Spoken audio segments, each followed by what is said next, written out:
So, this is going to take a wild turn, but it led to me thinking back nostalgically on a certain set of games. Asphalt Legends had this event for Sonic, and of course, I was curious, so I started playing it, and I very much enjoyed it. And lately, I've been wanting to do more introspective takes on games, doing more Who Remembers videos, and really just try to bump up what I've been doing lately and not do so much, I guess, fluff where it's just gameplay videos. So I actually want to take a moment and speak, I guess, from the heart, but it's actually going to have a lot of information about the game in it as well. So I hope y'all enjoy. So I'm going to be using Sonic Origins for gameplay, but I want to eventually go to games like Crash Bandicoot and Spyro and a few others that I'll make separate videos about. But Sonic was a big part of my childhood. I had the Genesis, and then after a while, I had gotten a different console, so my sister had the Genesis and the original trilogy. I was probably about 7 years old. It's the early 2000s, and gaming was reaching crazy heights for that era. My sister also had a PC, and since it was the early 2000s, most times it would be kinda jank or not work properly. If you know, you know. But we had games like the RTS games of Army Men, so it was like, I think Toys in Space was obviously the favorite, but really, we also had Sonic CD, and when it was working right, my nephew and I would play those games for hours on end. But I wanted to lay the foundation for the video. It's going to be an introspective take, a nostalgic space, but I just wanted to sprinkle in some information too about the game, about the series as a whole, as if it was also a Who Remembers video, but it's going to be, I guess, a lot more personal. So thank you once again for watching.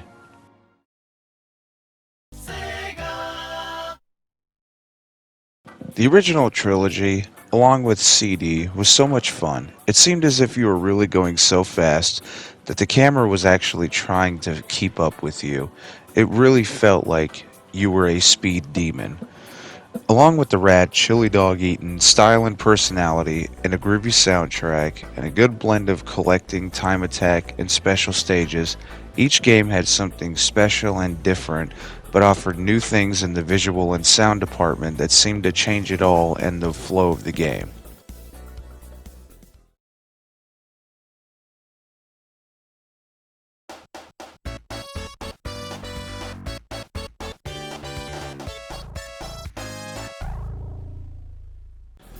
The humble beginnings, the blue blur, basically forming what would be the iconic attitude, but most importantly the foundation, the gameplay, the music, and the style of it. The first game has you rush in vibrant landscapes, such as Green Hill Zone, Spring Yard Zone, and Labyrinth Zone. It also has you rushing through levels that seem to get more metallic and sinister, like Starlight Zone and Scrap Brain Zone. The mission? Well, the mission is to set the animals free, stop Dr. Robotnik, and take back the Chaos Emeralds. So what are the Chaos Emeralds? Well, they're a supreme source of power, and if Robotnik collects them all, along with the animals, he can create, more robot lackeys. So what do you have to do to get them back? You have to go to these special stages after each stage, so long as you collect a certain amount of rings, and you're able to go and work through these puzzle-like stages in order to get them all. So you got to be like a Pokemon trainer, and if you do, Sonic will unlock a new power. Before things like the homing dash, the ring dash, all that was to work with was a jump and a spin dash, also your style and speed.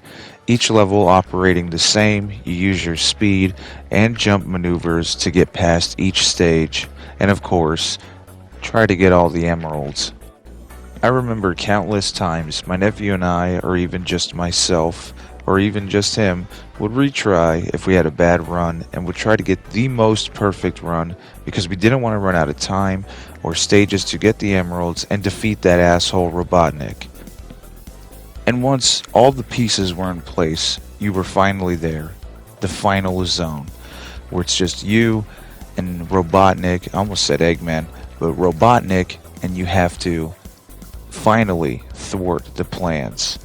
And trust me when I say this, the ending is very much so worth it if you collect everything. If you don't, you get it's an okay ending, but it's not as good as getting the emeralds and getting that ending.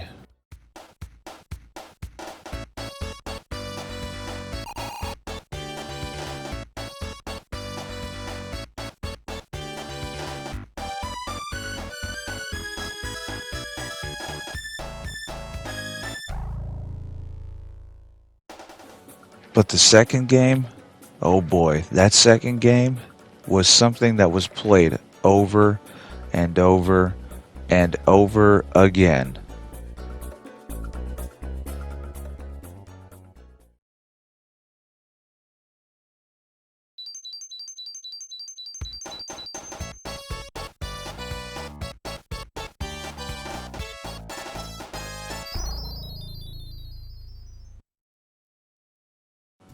Sonic 2 was the peak of the games, easily my favorite aside from CD.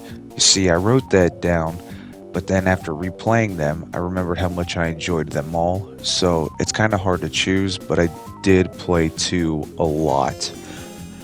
It just had so much going on. The visuals got updated, the sound was much more refined and bouncy, and more importantly, the speed.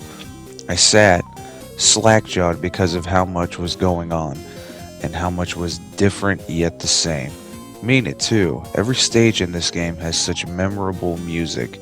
Emerald Hill, Chemical Plant, Aquatic Ruin, Hilltop, all these and more have such iconic tracks and level styles. And on Mystic Caves, I'm going to tell you something here. If you have all the Chaos Emeralds and travel to the right pitfall, you can get the Hidden Palace Zone, which is an unexpected twist, a separate boss and theme.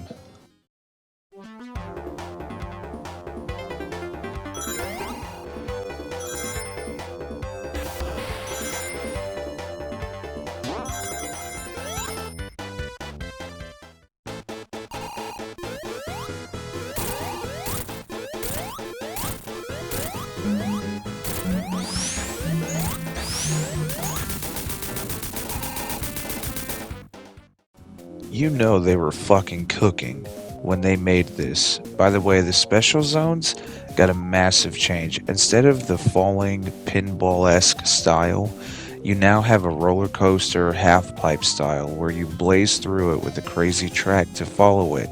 And not just that, it's also changed. Instead of occurring at the end of each level, it's how many rings you have per checkpoint, which means if you did things right, you'd get 2 or 3 or more emeralds per level and actually get to enjoy the power of Super Sonic. Alright, well, it's a sequel, so what's it about? First of all, Sonic now has a buddy named Miles Tails per hour. Yes, his name is not actually Tails, it's just a nickname. But Tails is a genius and builds a lot of different gadgets and gizmos, and this time the duo have to travel to West Side Island because Robotnik is still trying to experiment and rule the world. So that means thematically, if you get all the emeralds, that's a good ending, and if you don't, that's a bad ending. The hype was real.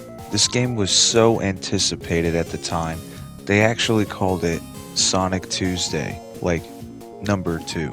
Tuesday. It was so good. It was such a massive overhaul, but still managing to keep that same style and flow. With the addition of Tails meant that you could also have 2 players, one person being Sonic, one person being Tails. Now you could switch off if you wanted to have a different play style because while Tails is a tad slower, he also has the flight mechanic, which is nice. And if you didn't do that, then you had the computer controlling Tails, which would lead to either Tails getting stuck or dying. Which also brings me to my next point. Tails could single-handedly just do this by himself. He's invincible.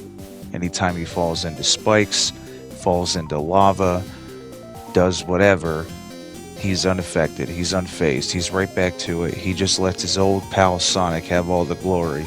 But Tails is the scary one. Tails is the one that does not, he is the one who knocks. Let's just put it like that.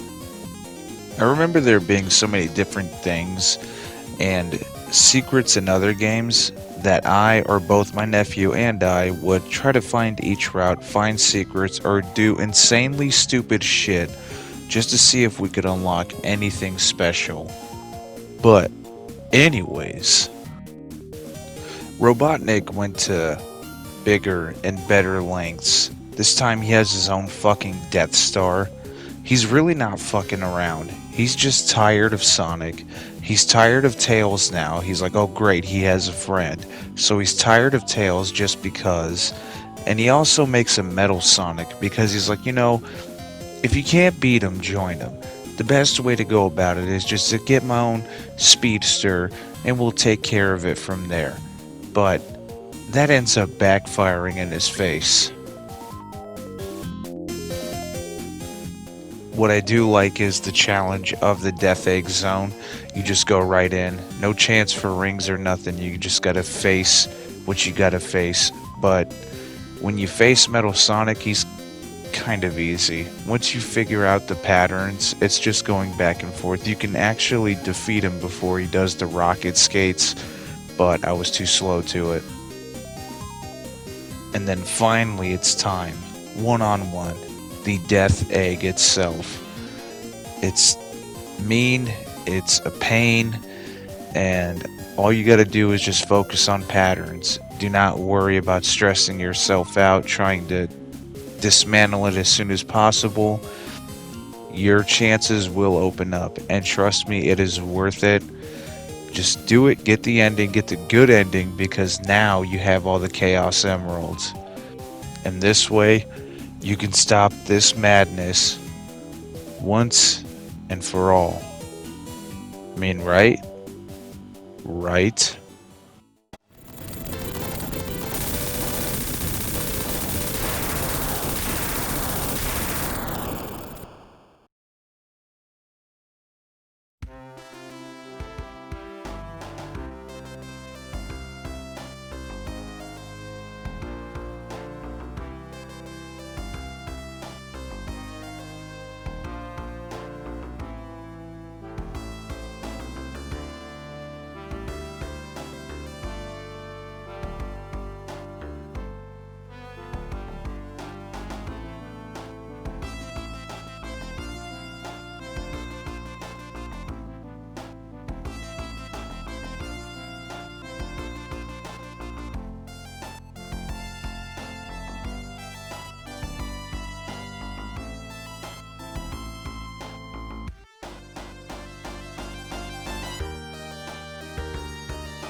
Of course not. Oh yeah, it's getting real. Third in the franchise, and they really had to add some heat, some flavor. So how are they going to do that? First and foremost, the music was stylized and had some direction from Michael Jackson, which gives it those poppy snares and nice crisp bass lines that you just heard. Second, Sonic has the ability to produce a shockwave that works as an attack and a deflecting shield. He can use different shields this time around, a fire shield that does a fireball, a lightning shield that attracts rings and gives you a double jump, and a water shield that gives you a bounce and also allows for breathing underwater. Third, this is where Knuckles got introduced, and honestly, one of my favorite characters. At first, I couldn't fucking stand Knuckles because I'm like, get the fuck out of here, but, obviously that was a long time ago. He's tricked into thinking that Sonic and Tails are the malicious ones, planning on stealing the emeralds and taking over the island. But he has to learn the hard way that the good doctor is not so innocent after all. Fourth and final are mini bosses. Mini bosses are a good way to keep you on your toes while you may have a fluid run. You may finish the first act pretty quickly and be like, yeah man, that's it, I can clear it and move on to the second act.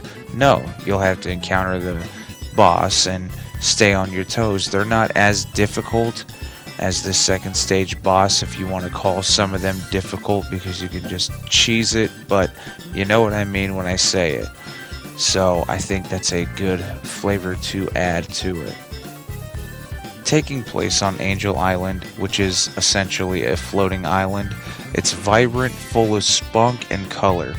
From levels like Angel Island, Hydro City, Ice Cap, and even the final zone, Launch Base, is full of color and flair. The third game also introduces a new special stage style. This one has you traverse a 3D puzzle collecting blue spheres. Get them all, and at the end of it, you'll have yourself a fine looking emerald. With the addition of the Knuckles card, as it was coined back then, you could play as Knuckles, unlock different areas, and it unlocks a separate story, with there being Super Emeralds rather than Chaos Emeralds. Passing all those sphere levels when I was younger, I was hoping it'd be random and basically beg the game to give me or us, depending on if my nephew and I were both playing, the easier levels, but you beat them all, and it gives you Hypersonic, an improvement to Supersonic. And going back to the game, it also means whooping Robotnik double time. But anyways, new enemies and a new way to have some technical approaches to gameplay can add more flair. Like Sonic 2, this was also played a lot. I'd always enjoyed it, and the new save feature was also really cool for the time. And I'll never not love headbutting the fuck out of the Great Doctor. Lastly, the Big Chalupa. This game was considered the best by many, including myself.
chance, 'cause there is no circumstance that you can't handle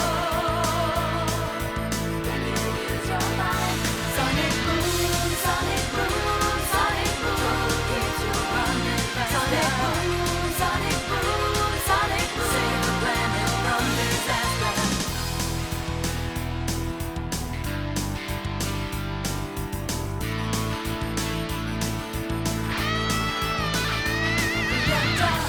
To the light, it's a supersonic flight, gotta keep it going. Sonic boom, sonic boom, sonic boom, keeps you running faster. Sonic boom, sonic boom, save the planet from disaster. Sonic boom, sonic boom, spinning through the world in motion. Sonic boom, sonic boom.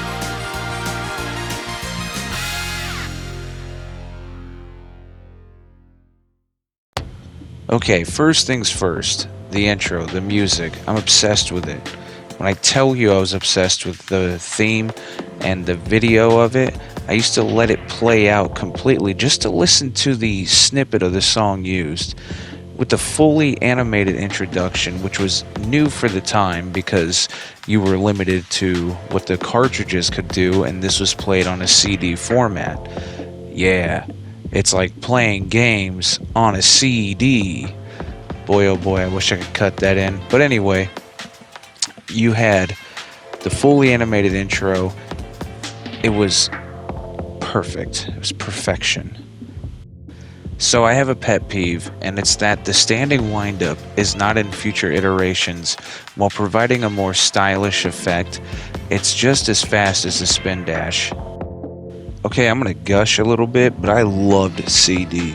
It blew my mind that the levels had such depth, the sound was off the charts, the graphics were just fun, and jumping from a 2D to a half 3D plane to give depth to the level and to the characters with the game is just aiming for that #1 spot. It was so good. Another important part to the game is time travel. Literal fucking time travel. This plays an integral part to the game, either getting a good future or a bad one. And obviously, you want the good future, so here's a couple things you have to do. To get the good future, you have to travel to the past and destroy Robotnik's contraptions, robot transporters, and holograms of Metal Sonic. And that's per act, not zone act. So you have to do that twice per zone. Now you're probably asking, why is time travel so important? Well, I'm so glad you asked. Okay, so follow me. This game takes place in between Sonic 1 and Sonic 2. In CD, Robotnik harnessed the power of the Time Stones, similar to the Chaos Emeralds in power and the ability to obviously control the flow of time. This planet here, it shows in the intro, that's a real thing. It's called Little Planet, and at certain points of the year, it appears over Never Lake. So Robotnik anchors the planet so he can take the stones and rule the world again.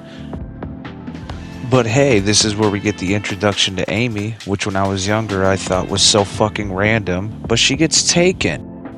As I said, the levels had depth. They had some puzzle aspect in certain levels, and they had some distance so that you could accomplish your goal, and of course, speed around and just explore.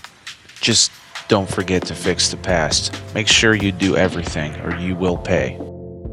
The special stages are absolutely on point in this game too. Using a 3D render, you run on the ground busting down UFOs, and once you destroy them all, you get a time stone. I think honestly the only thing working against it is just a somewhat lack of depth perception. I think that's the only thing that hurts it. It ranks super high on my favorite of special stages though. I think 2 is my all-time favorite. Just running around like a half pipe and avoiding the mines while just collecting rings, that's just iconic.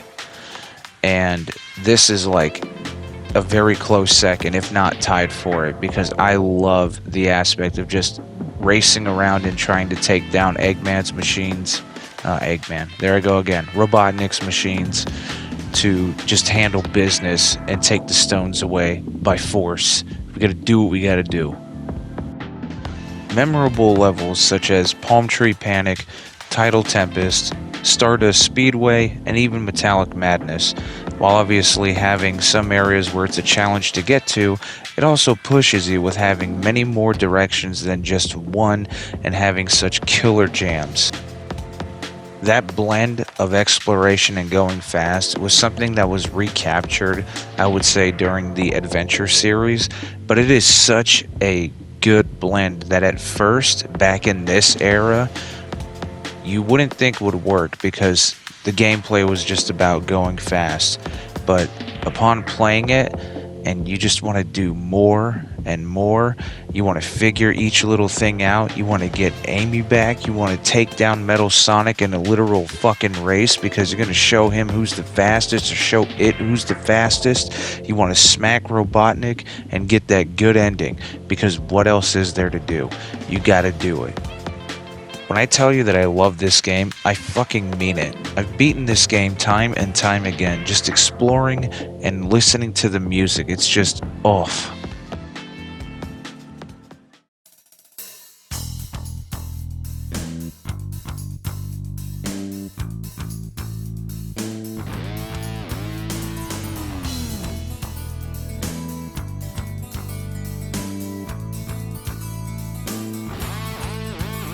You're strong, you can fly, you can reach the other side of the rainbow. It's alright, take a chance, 'cause there is no circumstance that you can handle. When you use your mind, Mr. Fast, got it good, but this ain't.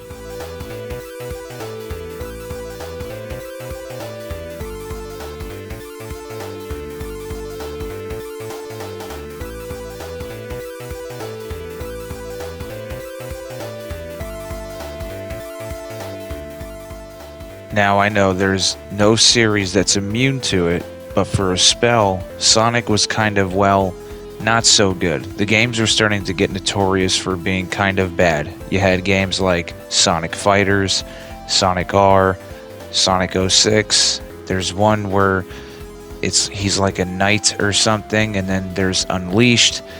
For a spell, it was just kind of trash. Either that or just very, very mid at best. But the early games, to this day, to this very day, are beloved. And honestly, I'm glad I was able to experience that. Now, Sonic R did get some redemption with the 2019 release of Team Sonic Racing, but, you know, Sonic R is just a permanent stain that it will not wipe off. However, there is a new racing game called Crossworlds coming out, which I am excited about, but I'm also not here to talk about that. I just wanted to talk nostalgically, to talk about a series that personally I enjoyed growing up and kick off something important for the channel where it's much more editing oriented, where it's much more thought out and planned.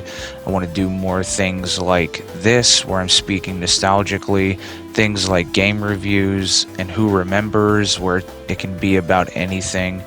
And I also just want to take my time. For a long time I've wanted to just stop uploading every single day and just take my time to start editing videos, but part of me was also so nervous to do it.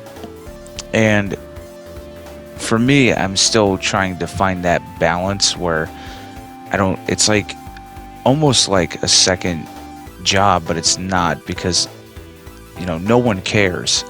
But I treat it like that. I treat it like it's work, because it is. I want to work on it. I want to get better. So come and take this journey with me, because in the future I'm going to be doing videos on Spyro and Crash Bandicoot and possibly Super Mario Brothers. And with that, everybody, I want to thank you all for watching. I appreciate you all, and 1K gang, let's go.